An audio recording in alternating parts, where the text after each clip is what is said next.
Salam saudara terkasih, dalam nama Tuhan Yesus kita bersyukur buat malam hari ini kita dapat kembali dalam acara kesayangan kita, Cakap-Cakap Karena Tuhan. Dan hari ini sama-sama lagi kita mendengarkan firman Tuhan yang sangat memberkati kita. Namun sebelumnya mari sama-sama kita berdoa, kita persiapkan hati kita untuk boleh mendengarkan firman Tuhan yang akan menjadi kekuatan, sukacita dan kemenangan dalam hidup kita. Mari kita berdoa. Terima kasih ya Tuhan buat malam hari ini, buat kebaikan-Mu, buat keanugerah-Mu yang tak berhenti dalam hidup kami. Kami merasakan kasih sayang-Mu yang limpah buat kami. Terima kasih ya Tuhan, kalau sampai sekarang Tuhan selalu pelihara dan lindungi kami. Bapa, sebentar Tuhan kami rindu mendengarkan isi hati-Mu Tuhan. Dimanapun kami berada boleh mendengarkan siaran ini, biarlah Engkau berkati setiap kami. Sampaikanlah isi hati-Mu buat kami, biar setiap kami boleh mengalami kasih sayang-Mu yang melimpah Tuhan. Kalau ada Tuhan, jemaat Tuhan yang sakit, Tuhan yang sembuhkan, yang lemah Tuhan yang kuatkan, yang susah Tuhan yang hiburkan. Karena Engkaulah Allah yang kami perlukan dalam hidup kami. Terima kasih Tuhan. Sekali lagi kami berdoa, sampaikanlah isi hati-Mu bagi kami. Segala pujian, syukur, hormat, kemuliaan kami kembalikan bagi nama-Mu. Terpujilah nama Tuhan. Haleluya, amin. Haleluya, saudara terkasih, jumpa lagi bersama saya untuk boleh kita sama-sama diberkati oleh Tuhan. Haleluya, saya percaya saudara masih ingat saya, masih rindu terus belajar kebenaran firman Tuhan. Hari ini kita belajar kebenaran firman dengan tema asal ku jamah saja jubahnya. Haleluya, haleluya, haleluya. Firman Tuhan ini firman yang sangat luar biasa yang saya dapatkan, dan saya percaya ini juga menjadi kesaksian di Alkitab buat setiap kita. Mari sebelumnya kita buka firman Tuhan dalam Markus 5 ayat 25 sampai 34. Oke, sama-sama kita baca ya. Yang sudah dapat katakan amin. Oke. Adalah di situ seorang perempuan yang sudah 12 tahun lamanya menderita pendarahan. Ia telah berulang-ulang diobati oleh berbagai tabib sehingga telah dihabiskannya semua yang ada padanya, namun sama sekali tidak ada faedahnya. Malah sebaliknya keadaannya makin memburuk. Dia sudah mendengar berita-berita tentang Yesus. Maka di tengah-tengah orang banyak itu ia mendekati Yesus dari belakang dan menjamah jubahnya. Sebab katanya, asal ku jamah saja jubahnya, aku akan sembuh. Seketika itu juga berhentilah pendarahannya, dan ia merasa bahwa badannya sudah sembuh dari penyakitnya.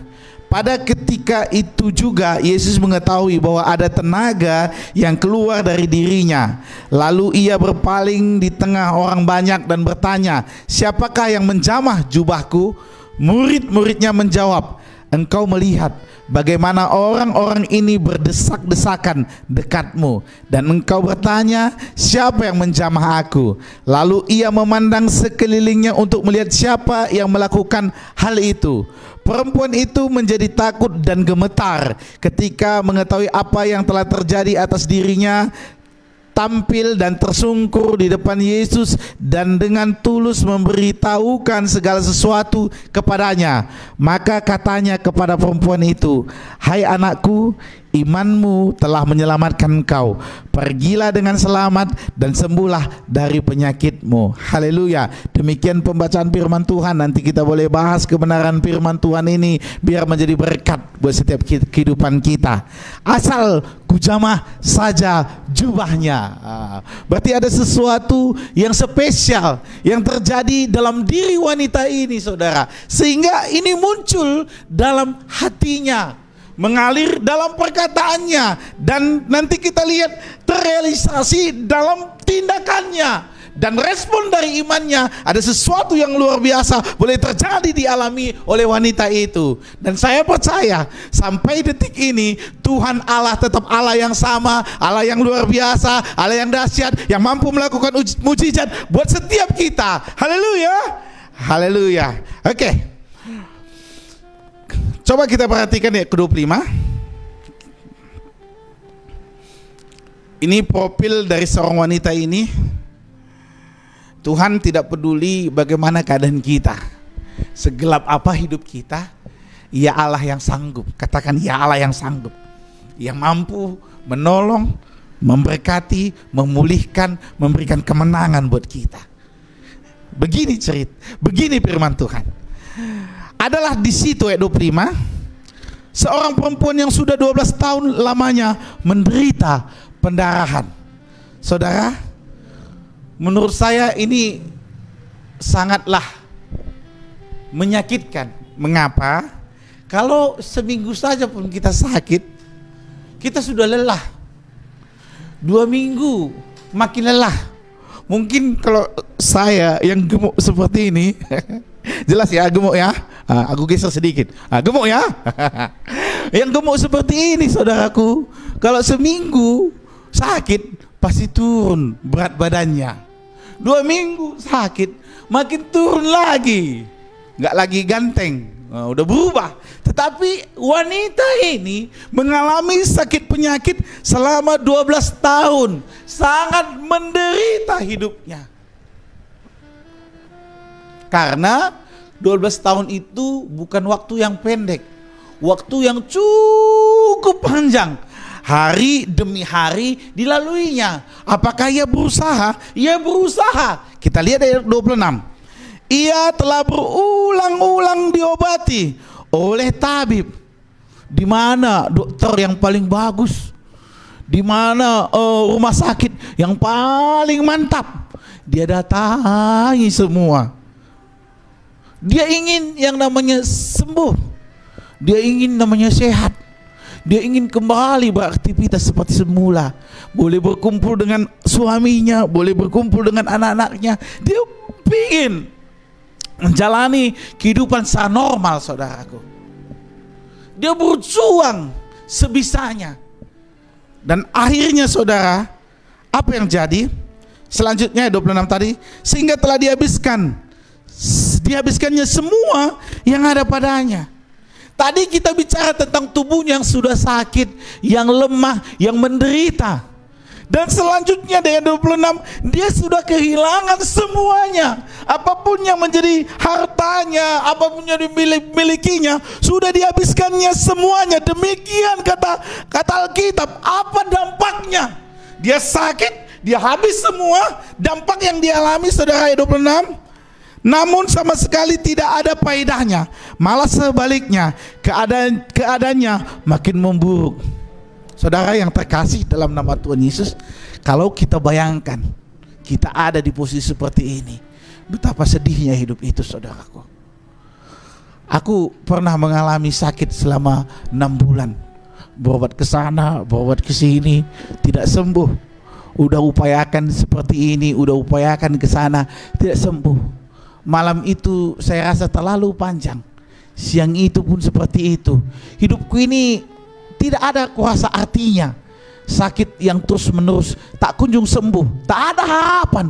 Terjadi keputusasaan. Bahkan sedikit aku kesaksian, saya waktu karena sakit seperti itu yang berkepanjangan, saya pernah berpikir untuk bunuh diri pada waktu itu. Saya bilang kepada ibu saya, "Bu, Mak," nampak orang karonya kan, nampak orang Bataknya, "Mak, gak usah lagi aku obati, beli saja sama aku baygon. Lebih baik aku mati daripada hidup seperti ini, Mak." Saya susah tidur pada waktu itu. Tapi apa yang terjadi? Tuhan itu mengasihi, Tuhan itu dekat bagi orang yang hancur hati. Pada malam itu kasih Tuhan itu menghampiri saya.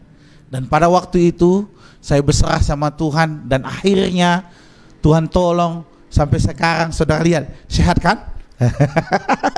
Sehat, itulah Tuhan. Dan wanita ini 12 tahun mengalami itu. Saya percaya dia mengalami yang namanya tekanan yang sangat berat dalam hidupnya. Bukan karena itu saja, mungkin keluarga pun mulai menghindar.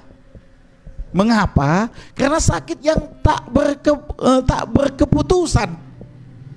tantangan yang tak habis-habisnya dalam hidupnya. Dan lebih daripada itu, kemanapun dokter didatangi, tetap keadaannya bukan makin baik. Alkitab mencatat keadaannya makin buruk. Kondisi yang sungguh tidak menyenangkan, kondisi yang sangat buruk dialami oleh wanita ini. Sudah layaknya dia pupus harapan, tetapi apa yang terjadi? Mujizat mulai terjadi dalam hidupnya dalam ayat yang ke-27.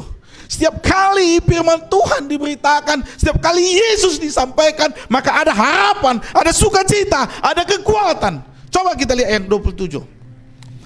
Dia sudah mendengar berita-berita tentang Yesus. Iman timbul dari pendengaran firman Tuhan. 12 tahun dia menanti. Ketika dia dengar Yesus mampu memulihkan, mampu menyembuhkan, mampu memberkati, itu sangat mengena di hatinya. Ini harapanku, katanya.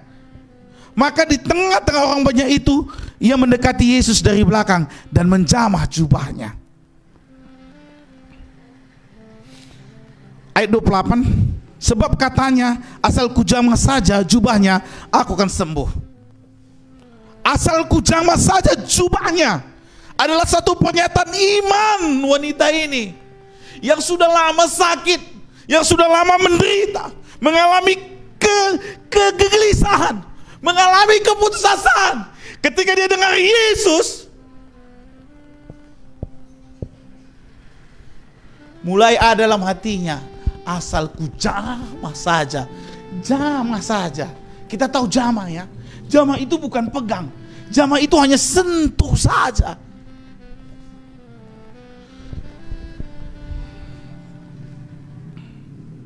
Pernyataan iman wanita ini, iman yang didapati ketika ia mendengar berita tentang Yesus. Iman itu memberinya harapan yang timbul dalam hatinya. Iman itu memberikan kekuatan untuk bertahan. Hatinya yang selama ini dikuasai rasa sakit, dikuasai rasa sepi, dikuasai rasa tidak berharga, dikuasai oleh keputusasaan. Mulai imannya itu, kepercayaannya kepada Tuhan itu mulai merestorasi hatinya. Hatinya tidak lagi diintimidasi oleh semua itu. Firman Tuhan bekerja dalam hatinya. Dari gelapnya hatinya mulai ada secercah harapan. Mulai terang hatinya. Kenapa? Karena iman itu bekerja mengubah hati dari wanita ini. Awalnya dari hati sajanya dimulainya. Ketika dia dengar bagaimana Yesus menyampaikan kasihnya kepada dunia, bagaimana dia mengampuni orang berdosa, bagaimana dia menyembuhkan orang sakit, yang lumpuh berjalan, yang buta melihat, yang tuli mendengar. Imannya mulai timbul. Dia berkata dalam hatinya dulu, asal kujamah saja, asal kujamah saja, asal kujamah saja jubahnya. Dan setelah itu apa yang terjadi? Ketika itu timbul dalam hatinya, itu berlanjut kepada perkataannya. Mulai dia perkatakan perkataan iman, asal kujamah saja, asal kujamah saja, asal kujamah saja jubah Yesus, maka aku sembuh. Terus berlanjut. Jadi iman itu masuk ke dalam hati, keluar menjadi satu perkataan, dan berlanjut menjadi sebuah tindakan. Iman itu terus bergerak, iman itu terus bertumbuh dan menyentuh Tuhan. Karena kita ulangi ayat 27, dia sudah mendengar berita tentang Yesus, maka di tengah-tengah orang banyak itu ia mendekati Yesus dari belakang dan menjamah jubahnya. Saudara yang terkasih, kalau 12 tahun sakit, mungkin kondisi tubuhnya sudah sangat lemah. Untuk berjalan pun mungkin dia harus berjuang. Tapi wanita ini tidak mau dikalahkan oleh kondisinya. Dia tidak mau dikondisikan dengan situasi. Situasinya memang tidak baik, tetapi ada iman dalam hatinya yang menggerakkan dia. Dia masih bisa gerakkan badannya ini. Mungkin kita nggak tahu bagaimana gambaran secara jelas, tapi saya percaya kalau sendiri pun dia berjalan, dia akan kesulitan. Mungkin dia merangkak untuk menjamah Tuhan Yesus. Kalau tidak banyak orang mungkin tidak begitu sulit. Tapi ini banyak orang berdesak-desakan. Ada begitu banyak rintangan untuk boleh menjamah Yesus, untuk boleh dekat dengan Yesus. Tapi dia tetap berjuang, dia tidak pernah putus asa. Karena Yesus adalah harapannya dalam hidupnya. Dia kumpulkan segenap tenaganya. Dia berjuang. Mungkin kali pertama ketika dia mau sentuh Yesus, ada yang mau menepiskan tangannya. Kali kedua dia coba lagi, Yesus terus berjalan, Yesus terus berjalan, Yesus terus berjalan, Yesus terus berjalan. Dia pun gagal lagi. Kali ketiga pun mungkin seperti itu. Tapi dia tetap berharap, dia tetap mengandalkan Tuhan, dia tetap berkatakan, asal ku jamah. Karena di sini dibilang katakan. Kalau saudara lihat dalam kitab Markus, itu timbul dalam hati. Dalam ayat, kenapa saya sampaikan ini? Karena ini sesuatu yang dihidupinya, diyakininya. Iman itulah sesuatu yang diyakini dan dihidupinya sehingga dia bertindak. Sekali lagi saudara, kalau nggak percaya ya, sebab katanya. Sekali lagi, sebab katanya.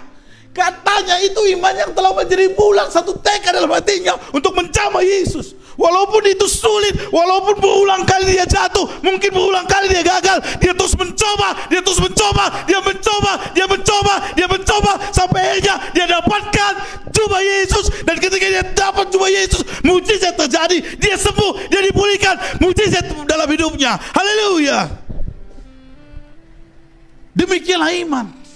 Begitu luar biasa terjadi buat wanita ini, saudaraku. Iman yang bertumbuh bergerak menyentuh Tuhan dan mujizat terjadi. Kuasa Tuhan mengalir, membuat wanita ini sembuh. Luar biasa. Asal ku jamah saja jubahnya.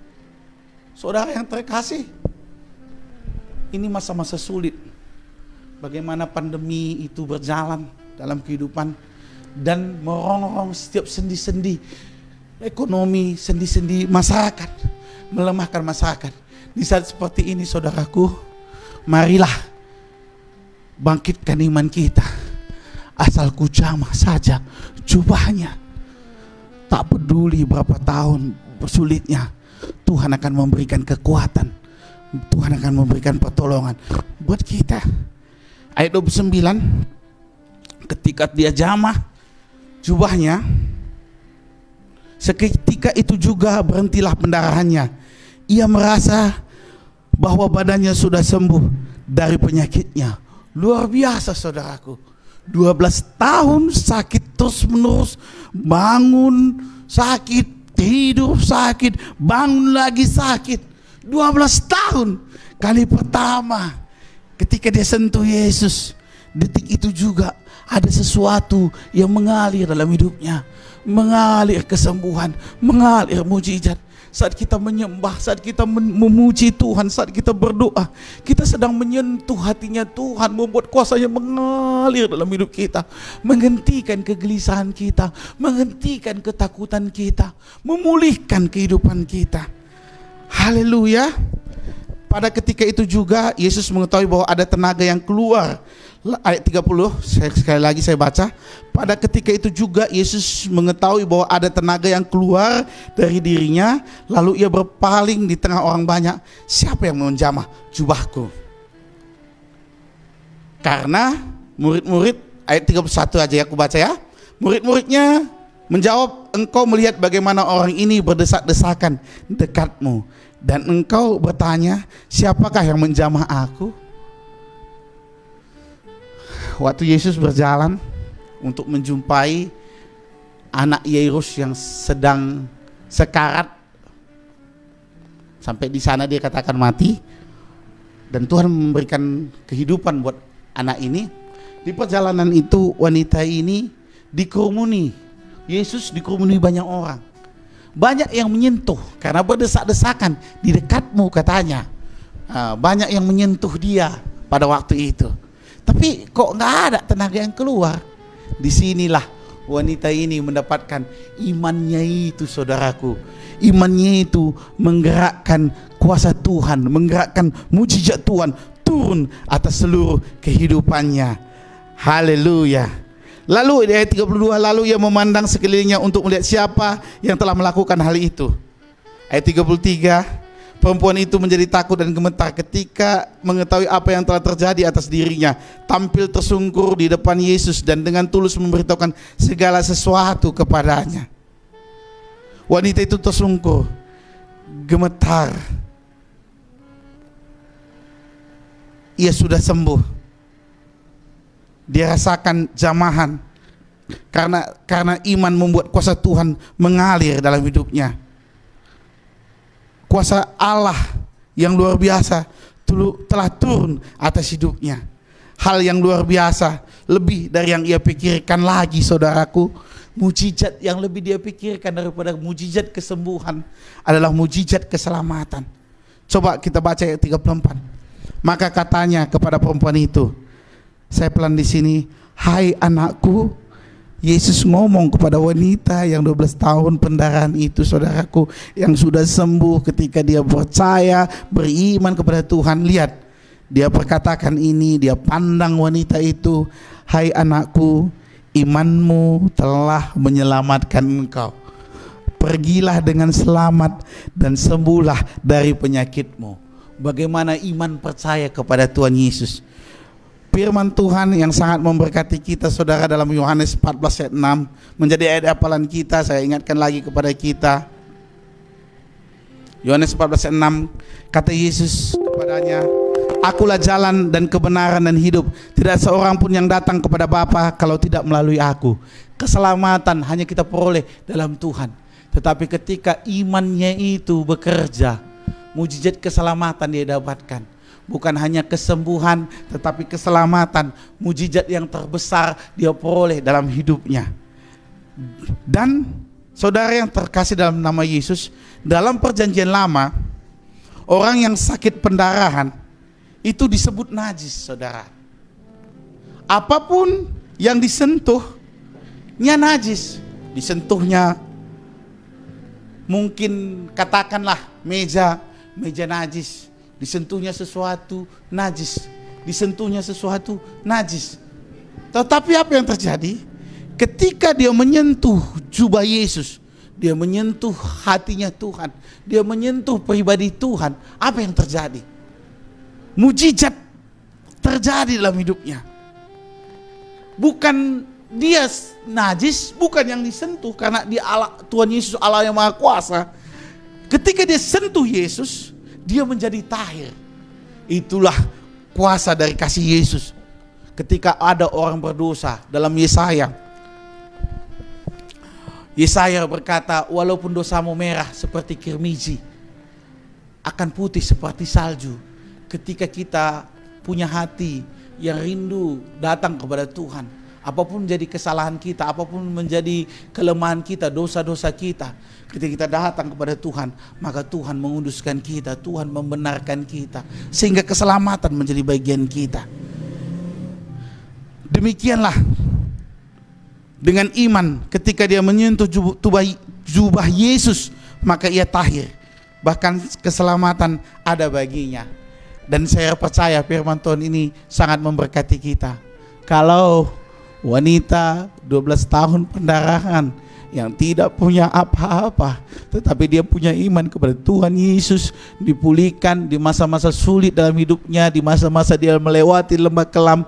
Saya percaya setiap kita yang percaya, beriman kepada Tuhan akan mengalami mujizat-mujizat yang daripada Tuhan, mujizat pemulihan daripada Tuhan. Haleluya. Kesimpulan, pertama, iman timbul dari firman Tuhan. Kedua, iman memberikan harapan. Yang ketiga, iman memberi kekuatan. Yang keempat, iman memberi kesembuhan. Yang kelima, iman membuat kuasa Tuhan nyata. Yang keenam, iman kepada Tuhan Yesus membawa keselamatan. Asal ku jamah saja jubahnya, aku sembuh. Apapun menjadi persoalan, apapun menjadi tantangan, Yesus jadi jawaban dalam hidup kita. Sampai sekarang mujizat Tuhan masih berlaku buat setiap kita. Haleluya. Demikianlah firman Tuhan yang bisa saya sampaikan. Kiranya menjadi berkat. Mari kita tutup mata kita. Kita berdoa bersama-sama. Terima kasih Tuhan buat kebenaran firman Tuhan. Kami percaya Roh Kudus yang akan menyampaikannya ke dalam setiap hati kami. Hamba-Mu sudah siap berbicara, tapi kami percaya pertolongan-Mu nyata dimanapun umat-Mu berada, dimanapun seluruh penonton yang mendengar acara ini Tuhan. Jamah dan pulihkan mereka Tuhan. Kalau ada mereka dalam keadaan sakit, timbulkan kembali iman mereka, percaya kepada Tuhan. Iman timbul dari pendengaran firman Tuhan. Iman memberikan kekuatan, iman memberikan mujizat itu nyata buat kehidupan mereka Tuhan. Terima kasih Tuhan. Dan kami berdoa secara khusus Tuhan, di tengah-tengah kesulitan ekonomi, Bapa, berkati seluruh umat-Mu Tuhan, mampukan mereka untuk melewati itu semua Tuhan. Inilah doa dan harapan kami. Dan kami juga berdoa buat acara ini terus untuk kemuliaan nama Tuhan. Pakai setiap hamba-Mu boleh terlibat dalamnya bagi kemuliaan Tuhan saja. Inilah doa dan harapan kami. Terpujilah nama-Mu dalam nama Yesus. Mari yang percaya dan diberkati Tuhan, bersama saya kita katakan amin. Haleluya.